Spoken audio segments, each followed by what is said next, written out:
depuis l'année, je sais pas si vous avez vu, en gros, on a regardé ce qui se passait au niveau horizontal, au niveau de tout ce qui se passait sur les positions des images, où est-ce que se situaient, les positions des objets, l'accommodation, mais en gros c'était tout ce qui se passait sur le plan axial de l'axe optique. D'accord? Maintenant on va s'intéresser aux tailles des objets. On va regarder la taille de l'objet, et on va s'intéresser à l'équivalent de sa taille, mais dans l'œil. En gros la taille de l'image. D'accord? Donc on va avoir un objet plus, on va plus l'appeler juste M ou A, on va l'appeler AB, on va lui donner une taille. Je passe par le centre de H, et donc j'observe l'objet sous un angle qu'on va appeler U. Il émerge, donc il sort dans l'œil, sous un autre angle qu'on va appeler l'angle U'. Forcément c'est l'image de U. Et il faudra absolument respecter le fait que U' soit plus petit que U. Pourquoi? Parce que l'indice n'est pas le même. N fois U sur N' fois H'. Ça va pour tout le monde pour l'instant? Tout le monde a suivi? C'est pas compliqué.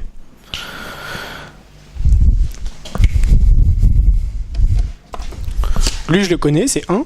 Lui je le connais, c'est 1,336. Lui je le connais. Maintenant il me reste plus qu'à trouver qui? U. Ouais, U je le connais pas encore. Mais U je peux faire la tangente de U. Je connais AB et je connais H.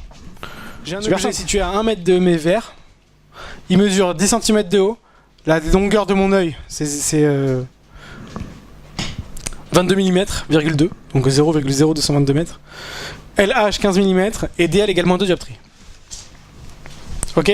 Alors, la première chose à faire, avant toute chose, c'est de faire une chaîne d'images comme toujours. D'accord? Donc, AL donne A, donne A'. À travers DL, origine en L, à travers DO, H, H'. Ouais, on va mettre plus AC. Et lui confondu avec R'. Ok? On s'en fout en réalité s'il est commode ou pas, mais bon. Dans la chaîne d'image, il faut quand même mettre le comportement accommodatif du sujet. Alors lui, je sais qu'il est à moins 1 mètre de L. Tout le monde comprend ça? Tout le monde le voit?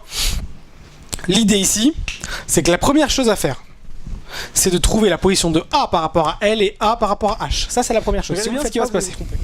Vous allez partir de BL. Voilà pourquoi on fait la chaîne d'image. Vous allez partir de BL. Vous allez taper le centre de L pour trouver qui? Pour trouver B. Sauf que B, vous savez où il est? Il est au même niveau que A. Et LAL, c'est combien? Moins 0,333. Donc c'est où? C'est là ou c'est là-bas? Sachant que l'objet est à quoi? Est à moins 1 mètre. L'objet, l'image intermédiaire A est ici. D'accord? Vous avez tous compris pourquoi? Parce qu'ici il y a 1 mètre. Et ici, bah, forcément, il y en a 33, donc il est là. Ok? Donc vous allez partir de BL, taper le centre de L. Je vais marquer L ici. Et ici, vous aurez B. Alors je le fais en point de fonction de tout ce qu'il y a devant. Ok? Alors regardez bien. Je pars toujours de U', ou tangente U' si vous préférez. Donc tangente U' égale U'. Et tangente U' est égale à quoi? Est égale à A', B' sur H', R'. Toujours ça.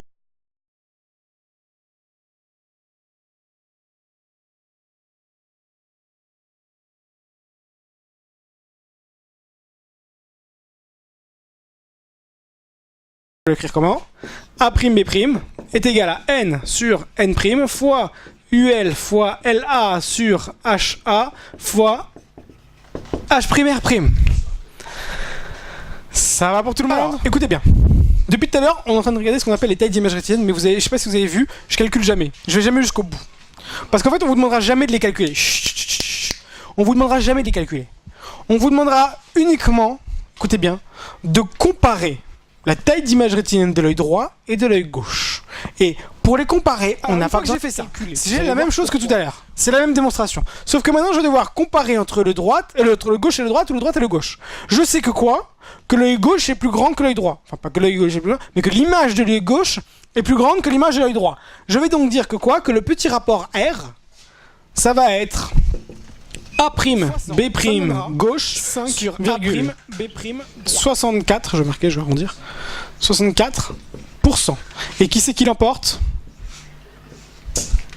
C'est l'œil gauche sur l'œil droit. Donc, tout à l'heure, on a fait l'estimation. Le rho là, monsieur, c'est rho estimation? Non, bah c'est le calcul là. Mais je trouve à peu près la même chose que l'estimation. Là, j'étais dans le détail. Vous vous rendez pas, j'ai pas été en détail là. on est parti le chercher quand même. Donc, vous faites la démo classique, vous faites le rapport entre l'œil gauche ou l'œil droit, ou l'œil droit sur l'œil gauche, ça dépend de qui est le plus grand. Une fois que vous avez fait le rapport, vous avez une valeur, vous faites cette valeur moins 1, multiplié par 100, ça vous donnera l'euro.